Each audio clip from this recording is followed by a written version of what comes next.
Ciao da Heavy Metal Even. Oggi abbiamo il piacere di celebrare i 10 anni di un capolavoro assoluto tra sludge metal e nichilismo, da una band nostrana tanto misconosciuta quanto grandiosa.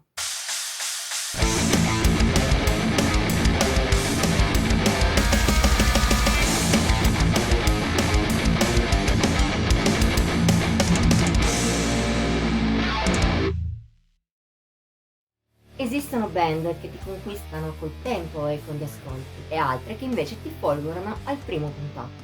Se la maggior parte, almeno per la nostra esperienza, appartengono alla prima categoria, i Naga sono un raro esempio della seconda.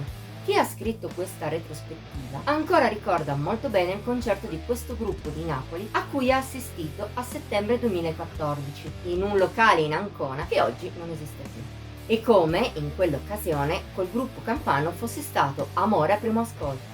A distanza di tanto tempo, dunque, è stato quasi impossibile per noi non celebrare il loro esordio Hen, che tra l'altro i Naga quella sera promossero suonandolo nella sua interezza.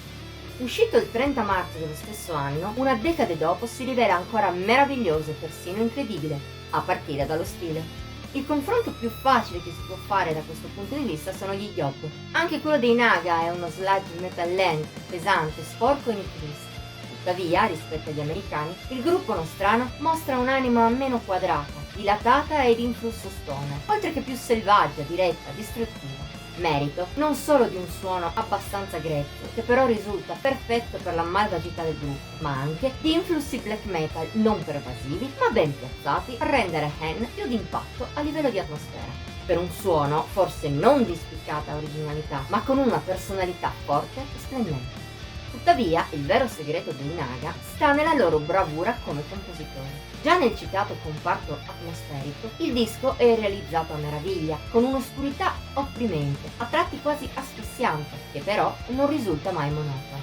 Al contrario, i campani sanno colorarla con le giuste sfumature, il che potenzia molto l'effetto di Hen. Ma il segreto più importante del disco sono i riff. Nella scaletta non ce n'è neppure uno meno che eccezionale. Tutti colpiscono in maniera incredibile con la loro natura fangosa, strascicata, graffiante all'estremo. L'esempio migliore di tutto ciò è Eris, la gemma più splendente del disco. Al suo interno i Naga non si risparmiano in nulla. La parte principale è divisa tra una norma pesante come un macigno e ritornelli persino ricordabili, almeno in relazione al genere. Ancor più memorabile è però la progressione di riff finali, un orgasmo sonoro per chiunque ami il doom metal e forse anche non solo questo genere. In ogni caso, anche il resto di Hen non scherza, anzi.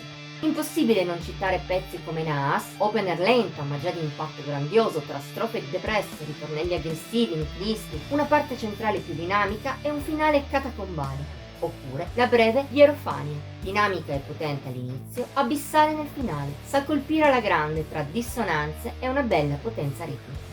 Diversa è invece la title track, coi suoi toni per una volta disperati, quasi intimisti, ma senza perdere uno spirito truce, tagliente, che ha qualche exploit notevole di tanto in tanto. Persino la traccia meno bella, The Path, è un puro, brillante gioiello. Più oscura della media, anch'essa si segnala per l'ammirevole incastro di riff, oltre che per la maggior presenza di elementi black metal. In quasi ogni altro album sludge metal sarebbe uno dei picchi assoluti, invece che il pezzo meno impressionante.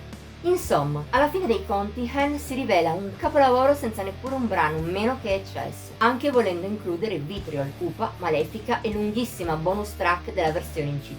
Con giusto qualche sbavatura minore e per il resto sostanza a vagonate, stiamo parlando di un disco quasi irreale. Lo è ancor di più poi se contiamo che è solo l'esordio del gruppo. Ma anche da debuttante, i Naga sono riusciti a tirar fuori quello che per noi è uno dei migliori album del decennio passato per quanto riguarda lo sludge metal in generale, oltre che nel doom italiano. Per chi ama queste sonorità, insomma, Hen è imperdibile. Se lo sei, festeggia con noi il suo 10° compleanno, facendolo tuo, o riascoltandolo, se sei uno degli intenditori che già conosceva da prima l'opera dei napoletani. Voto di Heavy Metal Even 98 su 100. La nostra settimana si chiude qui. Ti abbiamo fatto venire voglia di scoprire questo oscuro capolavoro?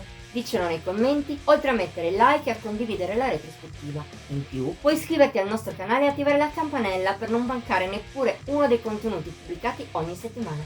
Infine, seguici su Facebook, Instagram e Pinterest. Al solito, trovi il link qui sotto. Ci vediamo la prossima volta!